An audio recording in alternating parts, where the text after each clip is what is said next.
Hey everyone, welcome back to our channel app tutorial. On today's video, I'm going to show you how to add topics on Pinterest. It's very quick and easy, so let's get started.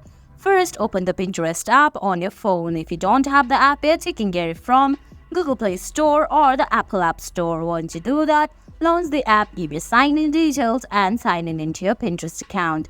Now on the screen, you can see options like Home, Search, Create, Inbox and Saved. Go to Save, then on the top left corner you can see your profile picture, tap on it, then you have to find Home Feed Tuner. Under Home Feed Tuner you can see options like Pins, Interests, Boards and Following. You have to select Interests and go to Add Interest. There used to be topics instead of interests, so you have to select interest and tap on that plus sign. Now under Add Interest you can see different topics and interest. You have to tap on that little gray boxes right below the topics. Select them. You can select multiple of them. Then all you have to go is go back and see there the topics are added on your Pinterest. And guys, that's it. That's how you add topic on Pinterest. I hope you found this video helpful. If you did, please give it a thumbs up, leave a comment, subscribe to our channel and hit that bell icon.